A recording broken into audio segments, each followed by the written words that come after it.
Olá, paz. Eu sou o pastor Elisandro, pastor da igreja Sembiced, e você está no nosso canal. É uma honra, um prazer ter você aqui. Você vai ser ministrado agora por uma palavra sobrenatural. E eu quero te convidar, quando possível, estar conosco presente aqui, porque o que você vai ouvir, estando presente, é ainda mais impactante. Fique agora com essa palavra que você vai ser poderosamente impactado. Beijo no seu coração e eu te aguardo aqui. Carta do apóstolo Paulo aos Colossenses, capítulo 1.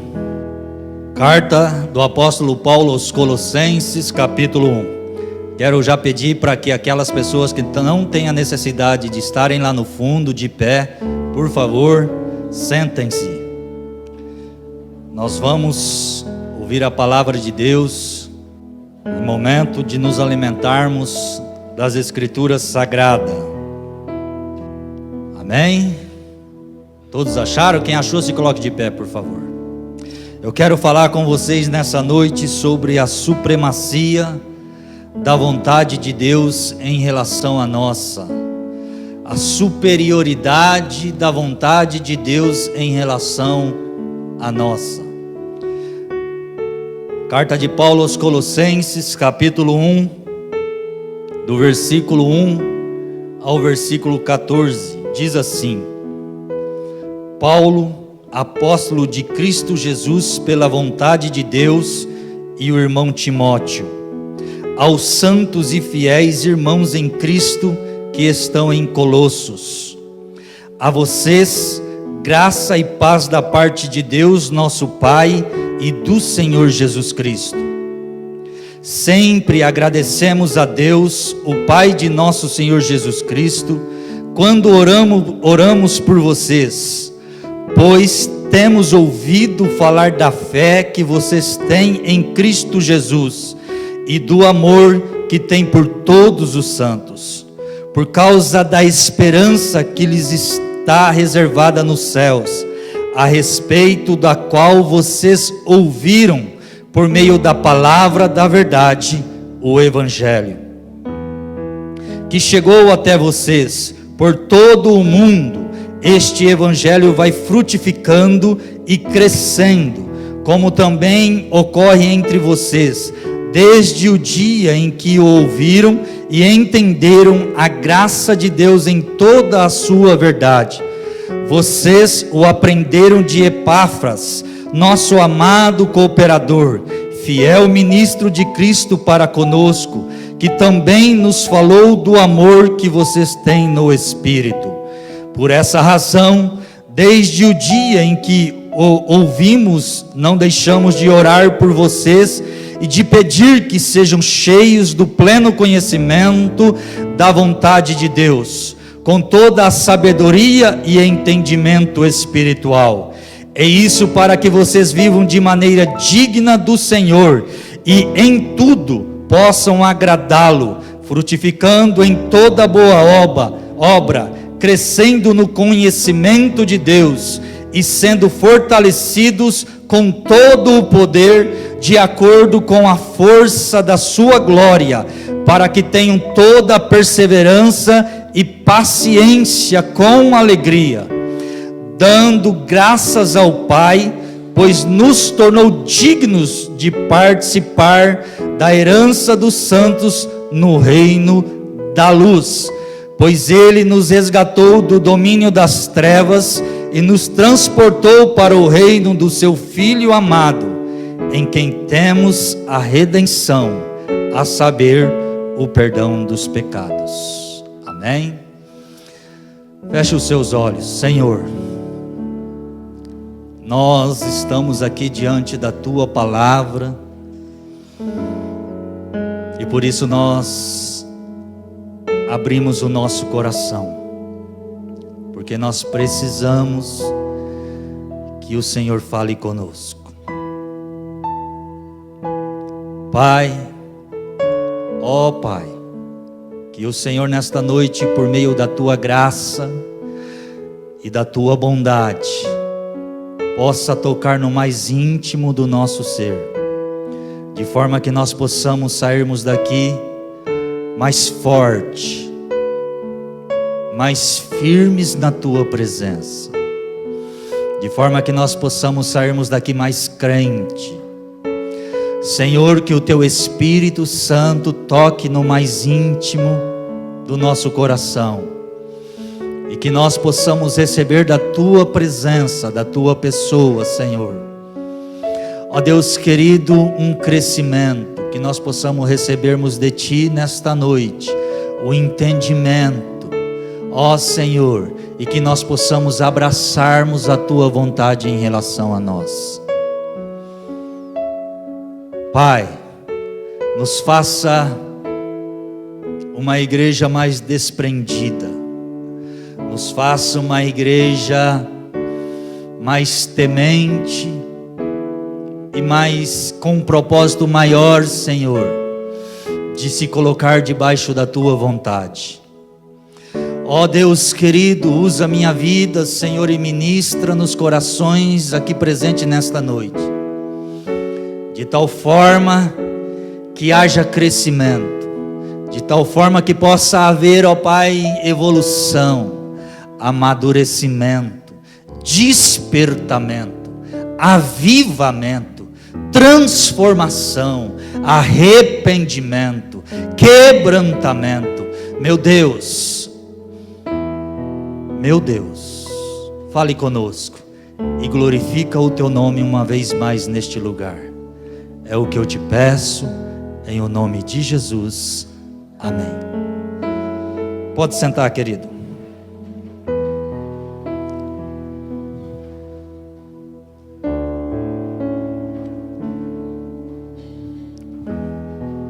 Irmãos,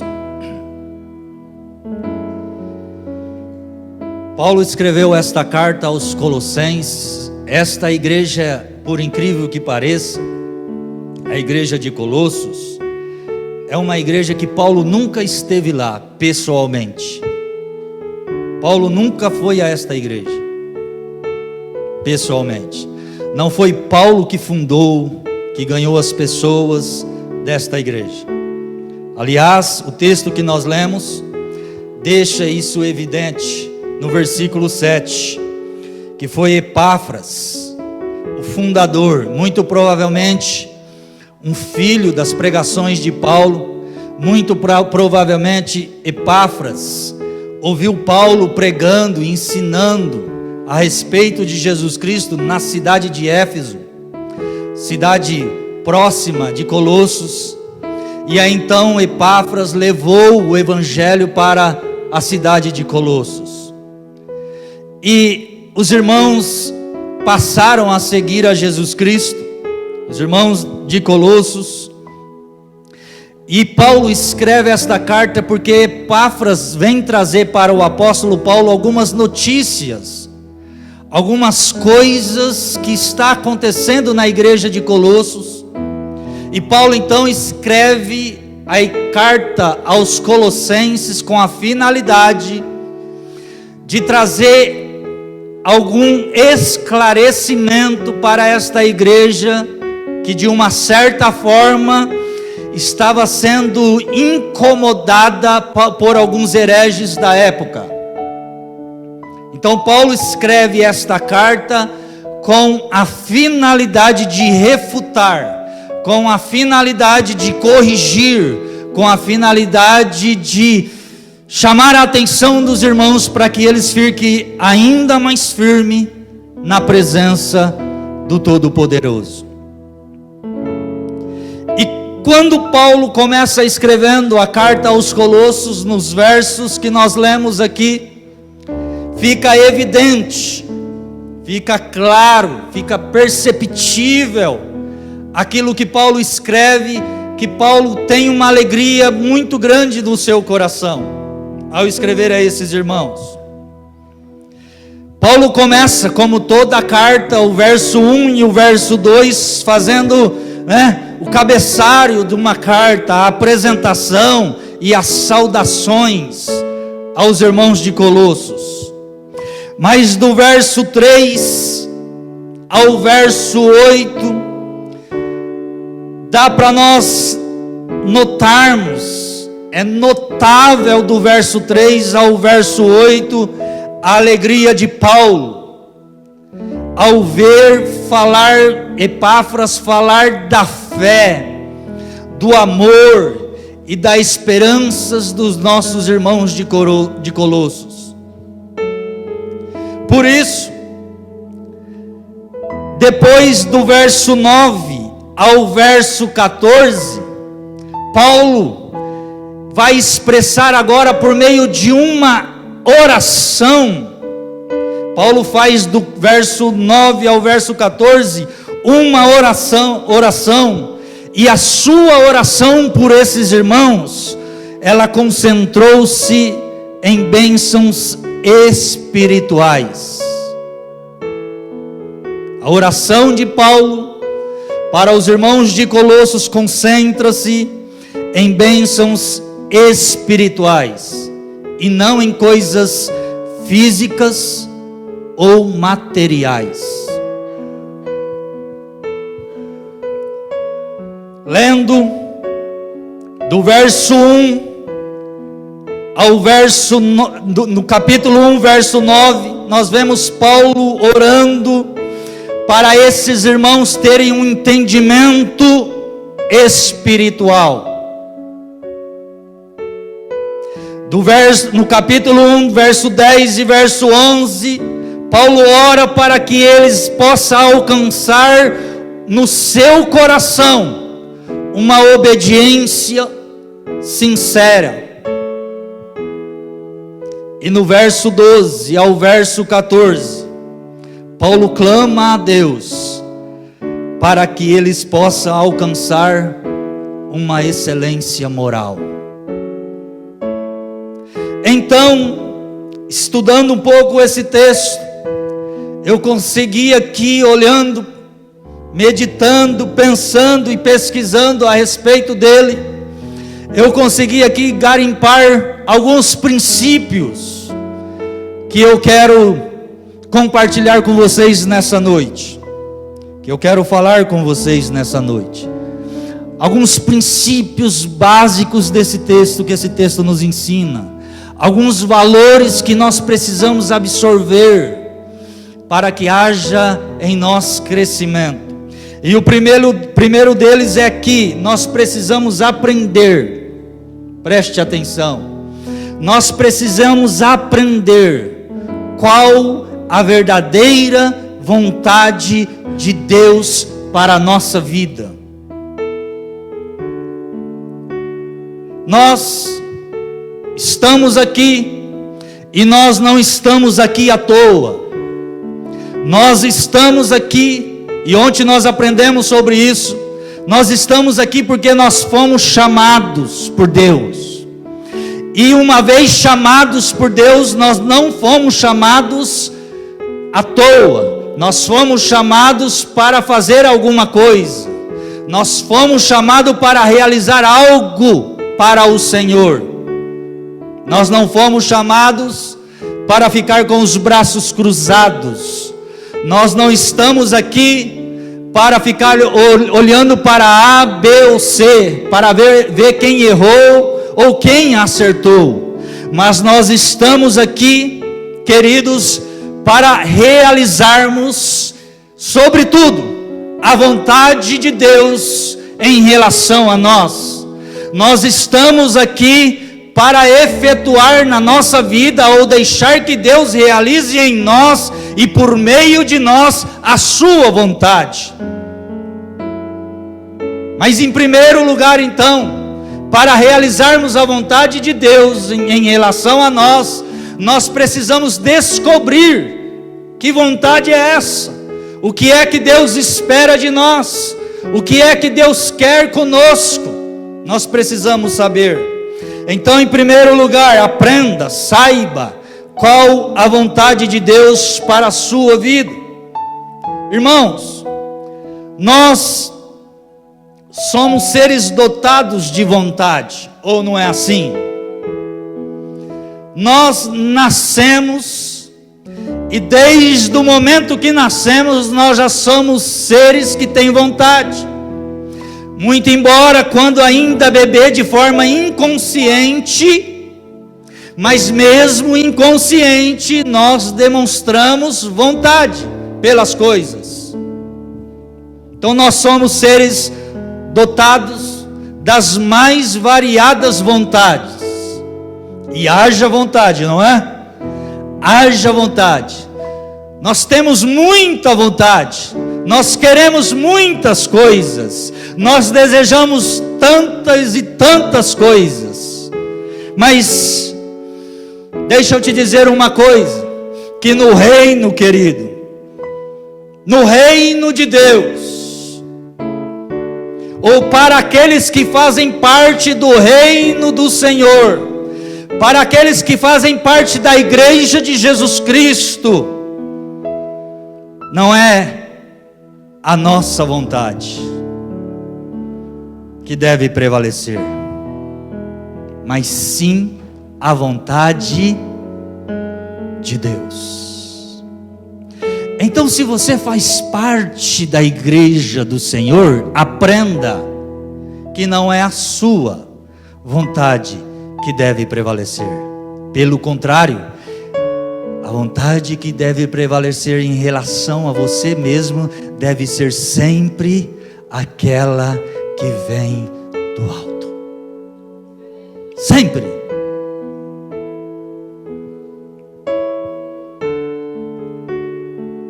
Acontece que nós somos meio rebelde, ou não é? Desde o pecado original nós somos um pouco rebelde. Nós somos um pouco ingratos. Tudo que Deus faz não parece o suficiente, né? E aí nós sempre estamos querendo mais, e muitas vezes esse mais que nós estamos querendo nem sempre é a vontade de Deus. Não é à toa que na oração do Pai Nosso, quando Jesus nos ensina a orar, lá em Mateus capítulo 6, versículo 10, Jesus disse assim na oração do Pai Nosso: venha o teu reino, seja feita a tua vontade, assim na terra como no céu. É Jesus que nos ensinou a orar assim: venha o teu reino, seja feita a tua vontade, assim na terra como ela é exercida, efetuada, realizada, feita no céu. Ou seja, a vontade que precisa prevalecer em nosso meio, a vontade que precisa prevalecer em relação a nós, necessariamente precisa ser sempre a vontade dele e nunca a nossa. É a vontade de Deus que precisa ir à frente, é a vontade de Deus que tem que chegar primeiro e não a nossa. Me compreende?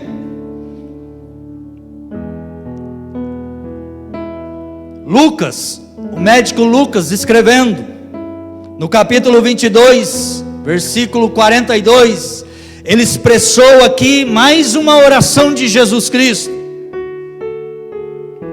E ele disse, Jesus Cristo orando, e Lucas escreveu isso, para que nós hoje pudéssemos aqui ler, comentar e falar sobre. Lucas 22, 42 está escrito o seguinte: Pai, Jesus dizendo, se queres, afasta de mim este cálice.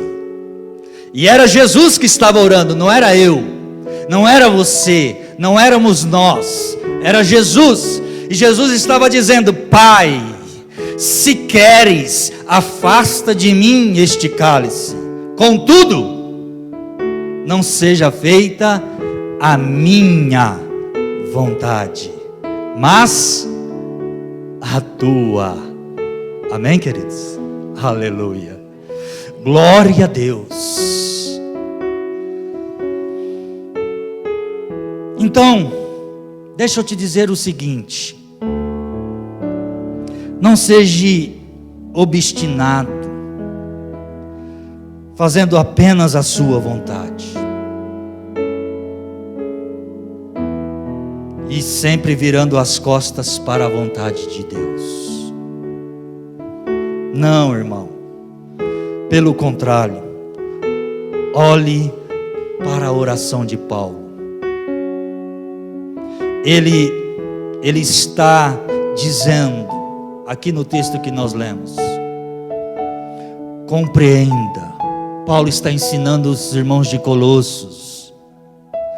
Compreenda. Procure descobrir quais os desígnios de Deus para a sua vida. Busque entender o que Deus quer realizar na sua vida e por meio dela, e aplique-se nisso. Só assim, irmãos, e só a partir desse momento é que nós vamos então passarmos a frutificarmos com maior eficácia. Só quando nós entendermos a vontade de Deus em relação a nós, na presença dEle, e nos aplicarmos mais em função desta vontade, é que nós vamos funcionar melhor como igreja do Senhor. Só aí é que nós vamos produzirmos mais para o reino. Só quando nós entendermos o que é que Deus realmente espera e quer de nós, é que nós vamos sermos mais felizes naquilo que nós colocamos as mãos para fazer para o Senhor. É que nós vamos termos maiores resultados. O problema é que nós muitas vezes não estamos preocupados com a vontade de Deus em relação a nós. Pelo contrário, nós estamos, e isto sim, preocupados com a nossa vontade apenas. Deus manda irmos para cá, e você diz, eu não quero ir para lá. A minha vontade é ir para lá. E aí Deus, não, mas olha, vai para cá. Não, mas ali, Senhor, tem isso, tem aquilo e aquilo outro que não me agrada. E Deus diz assim, não tem problema, isso faz parte do percurso que você terá que trilhar na minha presença. Vai para lá. E nós como rebeldes, não, eu vou para cá. Não é assim? Ainda ontem eu fiz menção aqui, falando aqui ontem, eu fiz menção a respeito de Jonas. Lembra de Jonas? Jonas foi enviado à cidade de Nínive. E ele foi para onde? Vai para Nínive. E Jonas, para lá eu não vou, porque o povo lá é mau. Vai para Nínive, que eu tenho uma obra. Eu vou fazer uma grande obra no meio daquele povo de Nínive. E Jonas, conhecendo a cidade de Nínive e o povo que morava lá, Jonas fala, eu estou fora. O povo lá é ruim. É ruim. É idólatra. É pagão. Não quer nada com o Senhor. O povo lá é mau. Então eu vou para Tarsis. E aí o resultado, você sabe que aconteceu.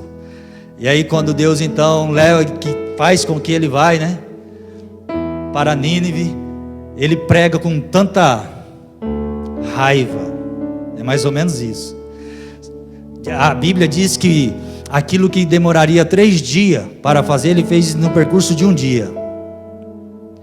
Porque ele estava com muita pressa, tipo assim, eu vou falar porque não tem outro jeito. Mas o que eu quero ver é esse povo sendo fumegado. Era mais ou menos essa a intenção de Jonas. E aí Deus, eu sou amoroso e bom. A sua vontade, Jonas, é diferente da minha. O seu coração é diferente do meu.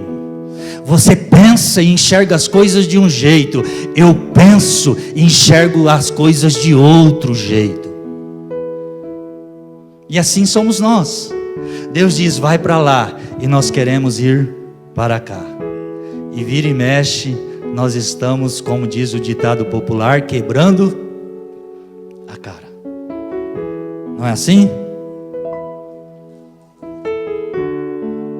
Então, é muito importante saber qual a vontade de Deus para a sua vida. Em segundo lugar, o versículo 9, a parte C, parece que me mostra isso. Em segundo lugar, tenha um entendimento e uma visão espiritual das coisas. Tenha um entendimento e uma visão espiritual das coisas. Olha o que diz o versículo 9, a parte C do verso que nós lemos de Colossenses capítulo 1. Com toda sabedoria e entendimento espiritual. Paulo está dizendo aos irmãos de Colossos, com toda sabedoria e entendimento espiritual. Ou seja, tenha um entendimento e uma visão espiritual das coisas. Queridos, nós seres humanos temos por natureza uma tendência de vermos apenas as coisas ruins, não é assim? Aconteceu uma coisa ruim ali, daqui meia hora Pirituba inteiro está sabendo. Já ouviu falar do telefone sem fio? E um fala para o outro, e o outro fala para o outro, e o outro fala, não precisa nem de jornal, nem de televisão, nem de internet, nem de zap, não precisa de nada. E hoje ainda corre mais rápido ainda, tem o tal do zap, né? Aí você lança no grupo, já todo mundo está sabendo, e aquele lança no outro grupo, e aí vira uma coisa de louco, não é? Mas não precisa nem disso, irmão. Aconteceu uma coisa ruim ali, mas olha, é meia hora, todo mundo está sabendo. Acontece uma coisa boa ali, poucos ficam sabendo. Então nós temos, por natureza, uma tendência de vermos apenas as coisas ruins e negativas da vida. Por natureza. Sabe o que é duro de tudo isso? É que é isso que nos rouba a condição de percebermos as coisas boas, até mesmo aonde nós temos visto apenas coisas ruins.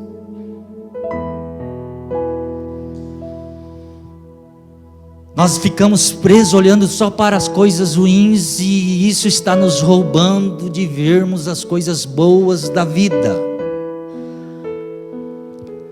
Ó céus, ó terra, ó azar, ó vida, por que é que eu nasci? Comigo nada vai, nada acontece, nada dá certo, nada flui, não é mais ou menos assim? E aí nós não conseguimos ver e perceber a graça de Deus agindo nas nossas vidas. Nós estamos tão presos, tão focados nas coisas ruins, nas coisas banais, nas coisas ordinárias e pequenas, muitas vezes da vida, que isso nos rouba a oportunidade de percebermos, de enxergarmos, de vermos, de compreendermos, de entendermos as coisas boas que Deus tem colocado diante de nós. E aí, queridos, Paulo está dizendo assim, olha, com toda sabedoria e entendimento espiritual, seja sábio e olhe para as coisas com entendimento espiritual. Ou seja, Paulo está dizendo o seguinte: feche um pouquinho os teus olhos carnais e aprenda a enxergar as coisas com os teus olhos espirituais, e você passará a enxergar melhor e ver coisas boas, inclusive nas coisas ruins.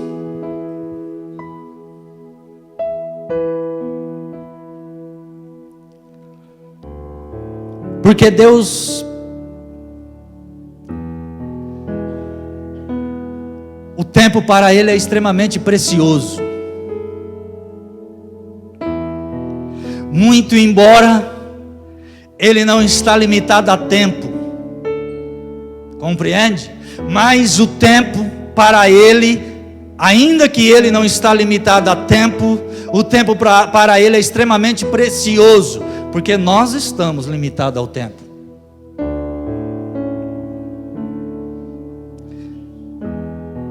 E tudo que acontece na nossa vida, se eu sou filho de Deus, se eu ando com Deus, se eu estou na presença do Senhor, tudo que acontece na minha vida tem uma lição para que eu possa aprender alguma coisa e tirar algo de bom daquilo. Tudo. Aprenda isso nessa noite. Tudo. Às vezes nós choramos, nós reclamamos, e eu só passo prova, e eu só passo luta, e eu sofro isso, eu sofro aquilo e aquilo mais. Querido, aprenda. Talvez Deus está querendo te ensinar algo nessa prova. Talvez Deus está querendo te ensinar algo nesta luta. Talvez Deus está querendo fazer com que você compreenda, entenda algo em relação a você, em relação ao seu cristianismo, em relação à sua fé, em relação às suas convicções que você tem com Ele. Talvez Deus quer te ensinar alguma coisa nisso, e você está olhando para isso só como um tédio, como algo, como uma desgraça. Não! Olhe e tire coisa boa, tire lição para a sua vida, porque é nos momentos das adversidades, dos problemas e das lutas que nós crescemos em Deus. Amém? Em terceiro lugar,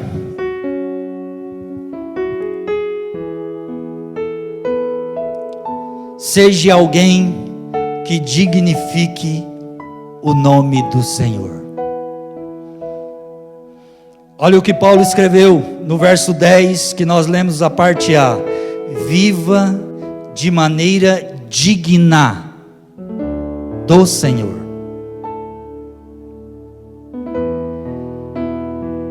Irmãos, preste atenção, não brinque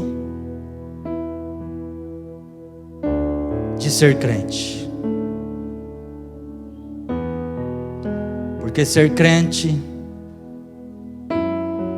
é coisa séria, querido.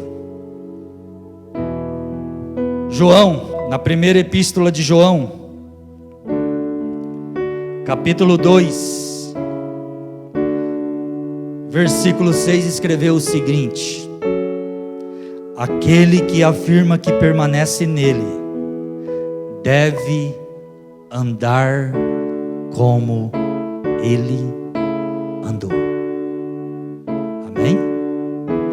Aquele que se diz cristão, é que João está dizendo, aquele que se diz que está em Cristo, aquele que se diz que é nova criatura e que as coisas velhas se passaram, aqueles que se diz que já aceitou a Cristo e que agora é um crente em Cristo, deve andar como ele andou.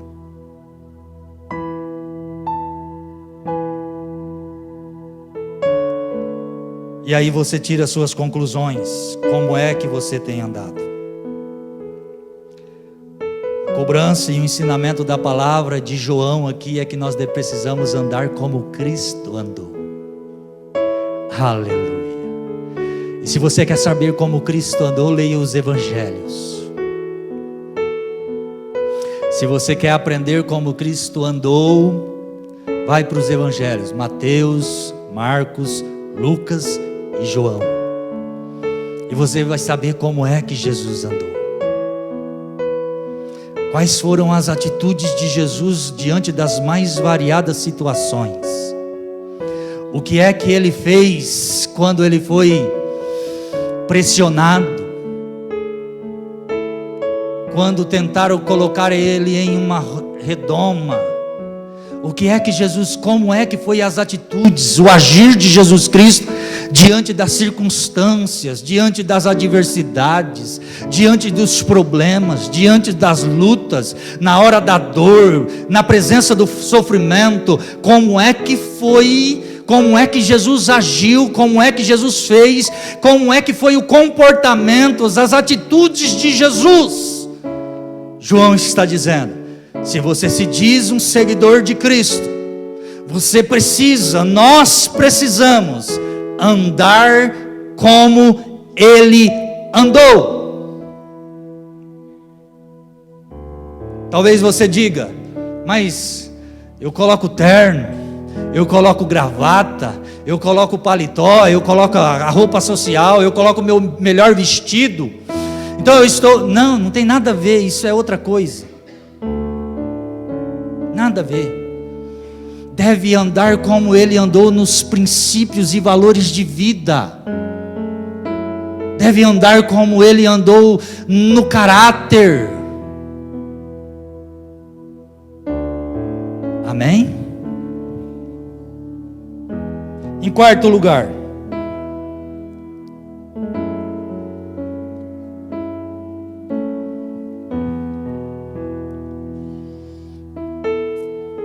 não cruze os braços, mas frutifique sempre. Olha o que diz o verso 10, parte B do verso 10, diz assim: frutificando em toda boa obra. Observe, irmãos, que a palavra frutificando, do versículo 10, sugere uma ação contínua. Ou seja, Paulo está ensinando os irmãos de Colossos e nos ensinando com isso o seguinte: frutifique hoje, amanhã e sempre. Não basta fazer apenas hoje. Eu já fiz hoje, amanhã não estou afim, não quero, cansei, estou cansado com esse negócio de orar, de ler a palavra, de consagrar a minha vida, de aconselhar o irmão, de ouvir a irmã. Estou cansado com esse negócio de ir na igreja. Estou cansado, chega, já deu. Estou cansado com esse negócio de ir visitar, com essa coisa de ir evangelizar, com esse negócio de falar do amor de Jesus Cristo. Me cansei, basta, já deu. Não é isso que Paulo está dizendo. Paulo está dizendo o seguinte: o seu cristianismo precisa ser uma tarefa contínua. Você precisa fazer hoje, amanhã, depois de amanhã, na semana que vem, no ano que vem, daqui a 10 anos, daqui a 20 anos, daqui a 30 anos, até quando você morrer ou até quando Ele voltar, não importa. O que você foi chamado para fazer, você precisa fazer sem interrupção, sempre, com amor, com garra, com graça, com força, com paixão, com entusiasmo. Você precisa fazer, você precisa sempre estar apaixonado pelo Senhor que você serve, e como apaixonado, você sempre precisa anunciá-lo, você precisa sempre dizer da graça, da bondade, da misericórdia, da fidelidade, da compaixão e da grandeza do seu Deus, sempre. É hoje, é amanhã e sempre. Aleluia. Então Paulo está dizendo para os irmãos de Colossos e para nós, Paulo diz: não cruze os braços, mas seja sempre uma árvore frutífera, uma árvore que esteja sempre plantada à beira do ribeiro, como diz o Salmo de número 1, que dá sempre o seu fruto não deixa de existir, sempre.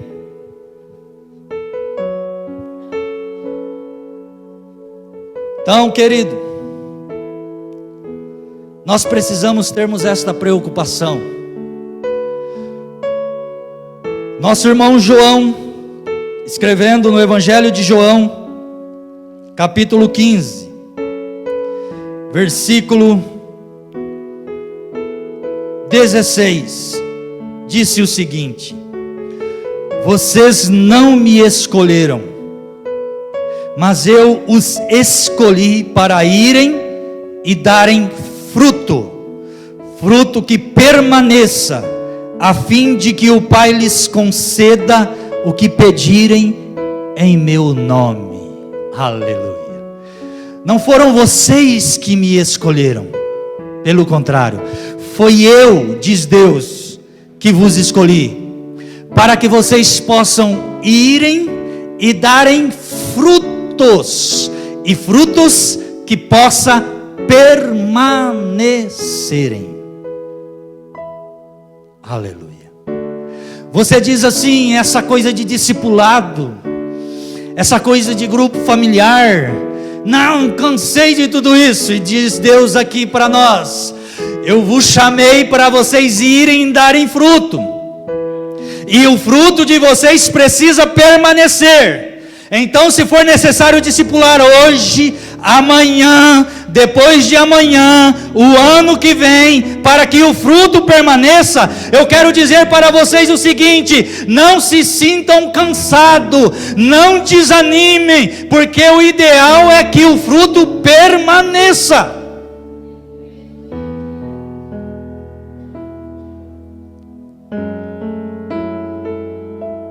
Mateus capítulo 5, o nosso irmão Mateus, no capítulo 5, versículo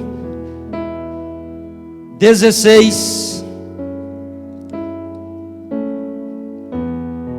do capítulo 5, disse o seguinte: assim, brilhe a luz de vocês diante dos homens, para que vejam as suas boas obras e glorifiquem ao Pai de vocês que estás nos céus. Amém? Em quinto lugar, não fique estagnado. Pelo contrário, busque o seu crescimento.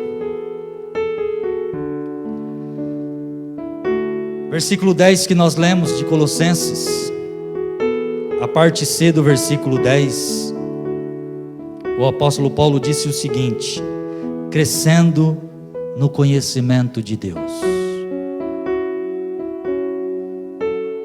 O que Paulo está dizendo aqui? Ao meu ver, ele está dizendo o seguinte: não fique de braços cruzados, não fique parado, não fique à toa, não fique estagnado. Pelo contrário, meu irmão, Paulo está dizendo: busque o seu crescimento. Ontem nós trabalhamos muito isso aqui. Nós aceitamos a Jesus Cristo e achamos que isso já basta. Amém. Você aceitou Jesus Cristo? Glória a Deus, você vai para o céu. Louvado seja o nome do Senhor. Mas Deus não te chamou só para isso, querido. Deus não te chamou só para te levar para o céu. Muito embora o prêmio máximo de tudo isso é o céu. Isso é óbvio. Mas Deus te chamou para que enquanto você não esteja no céu, enquanto você está na terra, vivendo como igreja dele, Ele te chamou para que você faça alguma coisa em função da obra dele, compreende? Então Ele não te chamou à toa, Ele te chamou para você fazer algo para Ele. E aí, nós aceitamos a Jesus Cristo e já achamos que isto basta, isto é suficiente. Cruzamos os braços e dizemos assim: agora só vou esperar a volta de Jesus, glória a Deus e aleluia.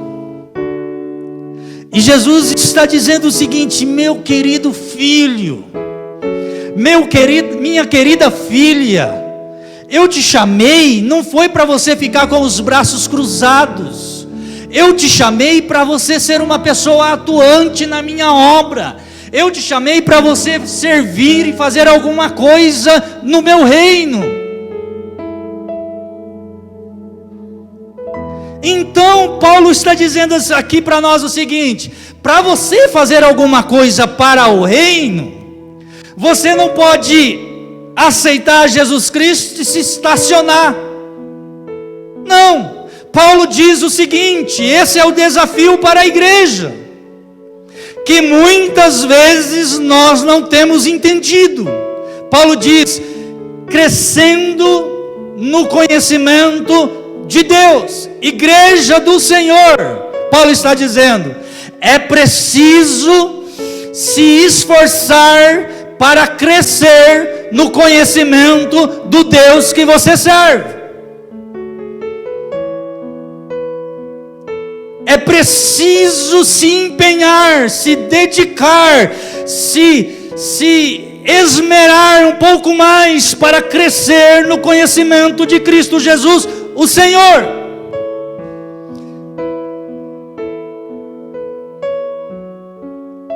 Se você deseja ser uma terra frutífera, querido,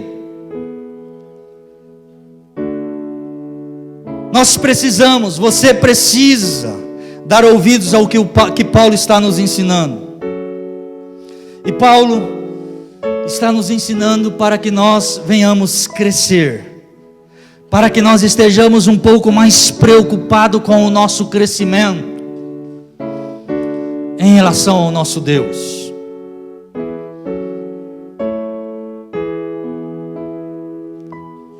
Paulo não diz para você que conhecimento é coisa do diabo. Paulo não diz para nós que conhecimento é coisa dos carnais. Paulo nos desafia para nós crescermos no conhecimento. E por que é que Paulo nos desafia para nós crescermos no conhecimento? Porque Paulo sabia, como um estudioso da palavra que era, que o cristão que cresce no conhecimento de Deus é um cristão mais bem preparado para as circunstâncias e situações da vida. Que o cristão que cresce no conhecimento das Escrituras é uma pessoa mais preparada para falar do amor, da graça e do poder do Evangelho de Jesus Cristo.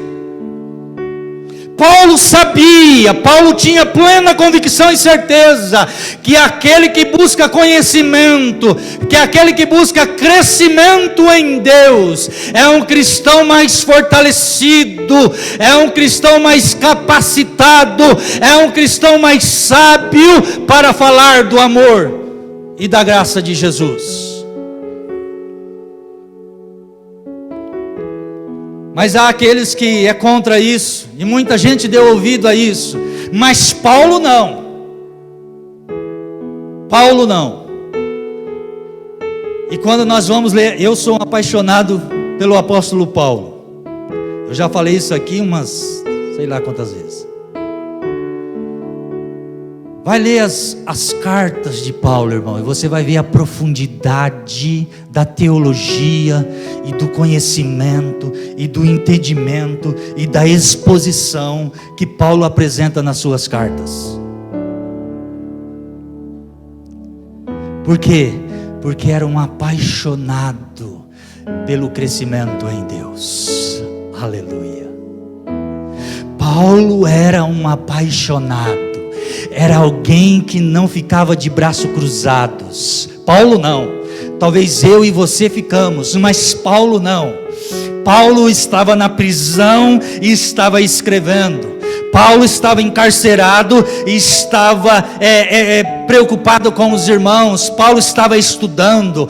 Paulo sempre, desde Damasco, aonde ele foi chamado para o ministério, do caminho para Damasco, desde aquele momento, Paulo então, meus irmãos, se aplicou na palavra de Deus e no crescimento em Jesus Cristo, que não é à toa que é um dos que mais escreveu nesse livro. E hoje estamos aqui falando daquilo que ele escreveu para Colossos. E Paulo está nos exortando: não seja o crente de sempre, seja um crente em franco crescimento. Aleluia. Ou seja, o meu hoje precisa ser inferior ao meu amanhã na presença de Deus. Deixa eu trocar as posições. Amanhã eu preciso ser um crente melhor do que eu fui hoje. Compreende? Amanhã eu preciso ser um cristão mais autêntico, que tem um caráter mais puro e que está mais na presença de Cristo ainda do que eu estou hoje. Paulo está dizendo: você não pode ficar estacionado, parado e se dar por contente com isso daí que você tem. Não, você tem que romper as barreiras, você tem que quebrar os obstáculos, você tem que sair da caixinha, e você precisa então fazer algo mais. Você precisa crescer na minha pessoa, na pessoa de Jesus Cristo.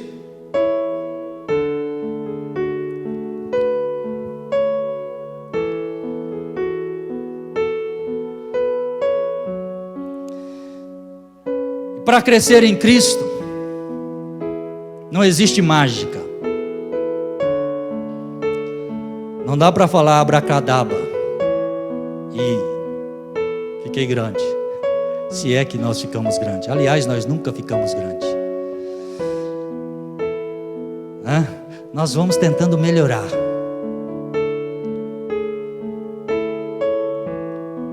Porque crescimento em Cristo exige, sabe o que, irmãos? Relacionamento.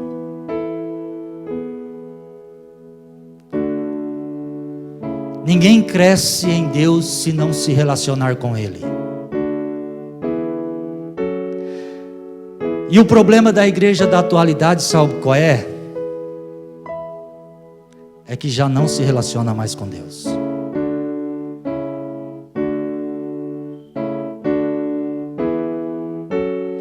Só existe crescimento em Cristo, em Deus, se nós nos relacionarmos com Ele. Deus é uma pessoa. E nós só crescemos em relacionamento com os nossos amigos quando nós nos aproximamos, quando nós nos relacionamos, e com o tempo nós vamos crescendo na intimidade, com o tempo nós vamos sabendo mais a respeito desta pessoa, e nós vamos passando a amar mais aquela pessoa e etc. E crescimento em Deus não é diferente. Precisa haver relacionamento, precisa haver proximidade. Crescimento em Deus faz e exige que nós venhamos nos aproximarmos um pouco mais dele. Mas parece que a nossa igreja, a igreja deste século, parece-me que nós estamos com medo de Deus, e cada vez mais distante dele nós estamos. E Deus está dizendo: vocês precisam crescer em mim, e para vocês crescerem em mim, vocês precisam se aproximar. Para crescer em Deus precisa existir comunhão, queridos. É preciso estar junto. Para crescer em Deus é preciso existir em nós interesse pela sua pessoa, pela pessoa do nosso Deus. Para crescer em Deus é preciso existir em nós interesse pela palavra de Deus, interesse pelas escrituras sagradas. Quem leu a Bíblia aqui hoje? Levante a mão aí. Não minta. Você pode ir para... Eu?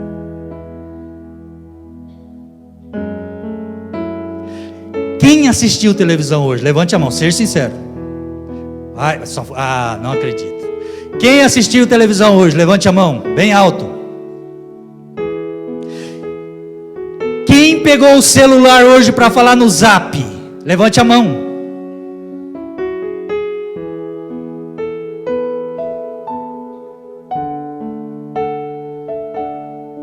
Quem leu a Bíblia hoje? Levante a mão.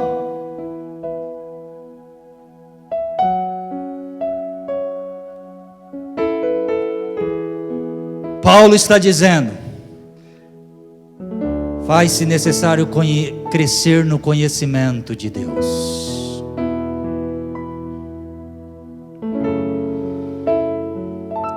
Queridos, que Deus apareça e que nós venhamos diminuir. Olha o que diz Pedro, 2 de Pedro, capítulo 3, eu estou terminando.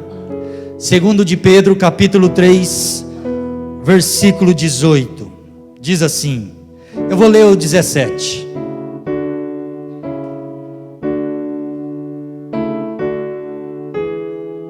Diz assim, 17 em diante: portanto, amados, sabendo disso, guardem-se para que não sejam levados pelo erro dos que não têm princípios morais, nem percam a sua firmeza e caiam. Versículo 18: cresçam, porém, na graça e no conhecimento de nosso Senhor e Salvador Jesus Cristo. A Ele seja a glória agora e para sempre. Amém.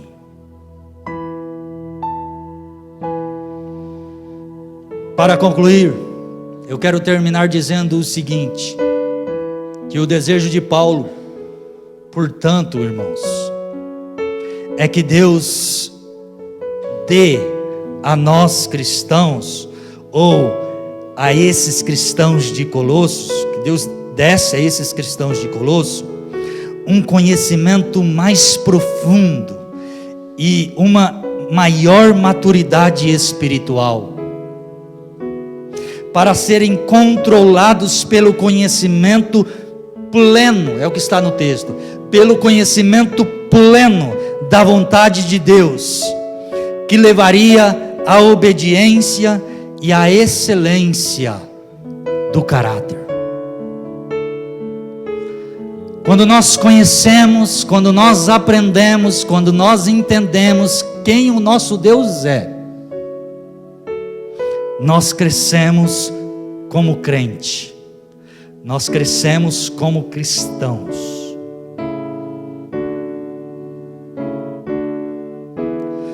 Nós crescemos como igreja.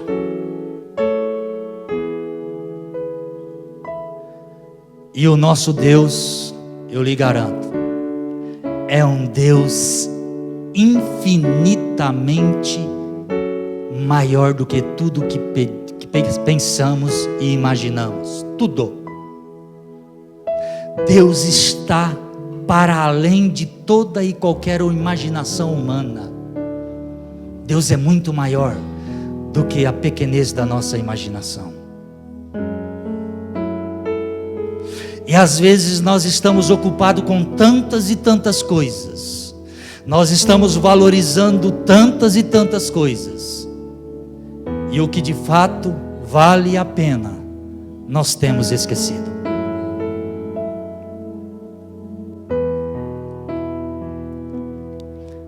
Quando nós começamos a ler a Bíblia, irmãos, nós ficamos chocados. Chocados. E se você já leu a Bíblia, você deve ter ficado chocado várias vezes. O quanto, quando você começa lendo a Bíblia, você vai ver o quanto o ser humano é obstinado para o mal e o pecado. E o quanto de facilidade o ser humano tem para se afastar de Deus e se envolver com tudo que não presta. Não sou eu que estou falando, está aqui nesse livro, lê, e você vem conversar comigo depois.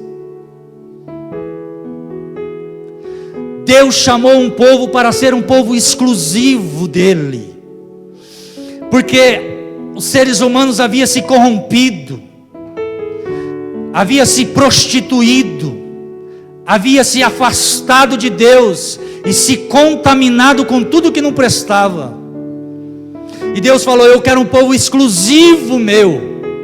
E aí quando você começa a ler a história desse povo, que é o povo exclusivo de Deus, misericórdia, misericórdia. Você fala: não é possível, não é possível. E Deus corrigia, Deus mandava cativeiro, Deus mandava sofrimento, o povo ia para aqui, para ali e para acolá, mas não aprendia. Impressionante, irmãos. E aí então Deus diz assim: não tem jeito, não dá. A solução, e a única solução encontrada, a única, aleluia, aleluia, e que muitas vezes nós estamos deixando vazar pelos vãos dos dedos. A única solução encontrada por Deus se chama Jesus Cristo, o Nazareno. E ainda assim, nós continuamos rebeldes. Ainda assim, nós continuamos virando as costas para esse Jesus.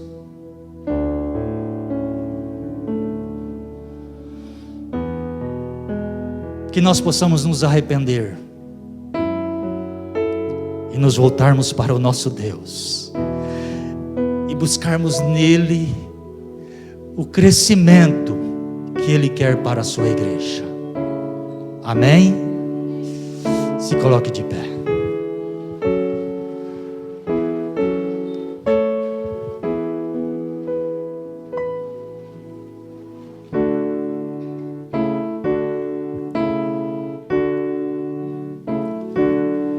Glória a Deus.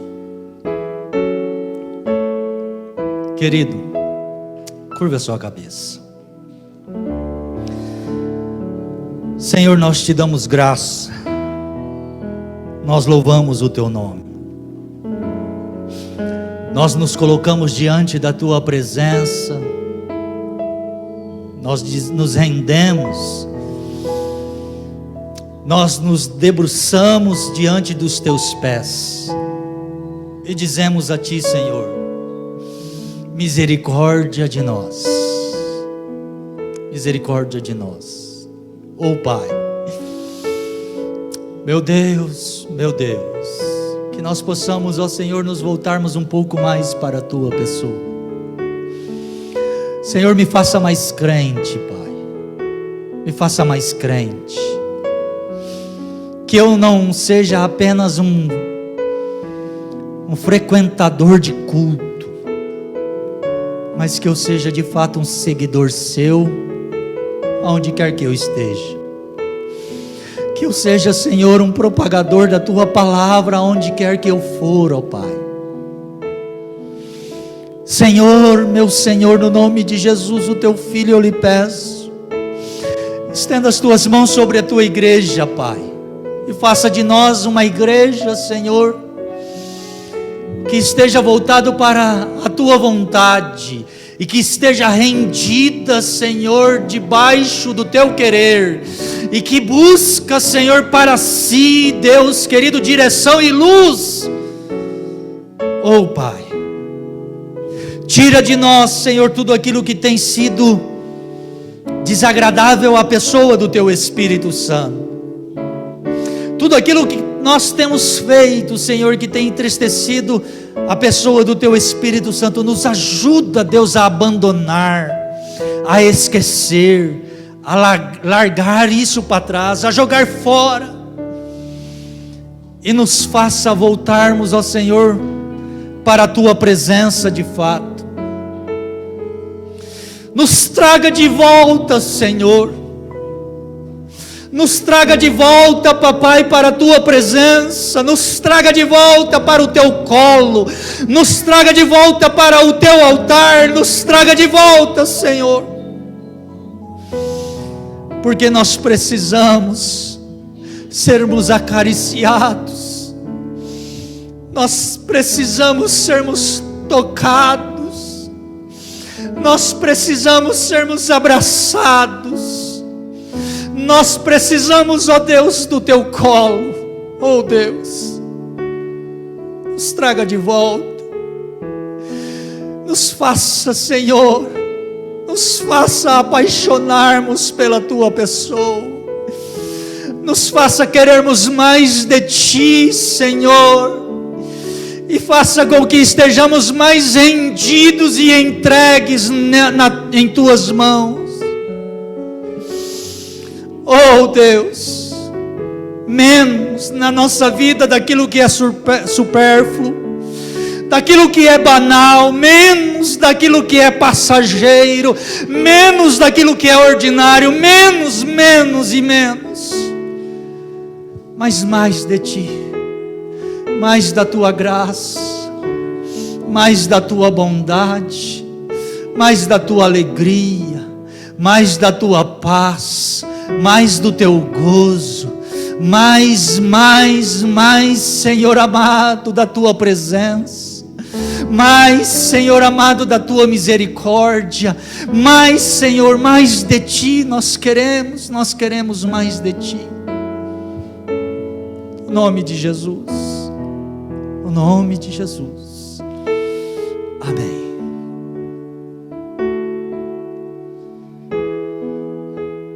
Aleluia. Pode sentar, queridos.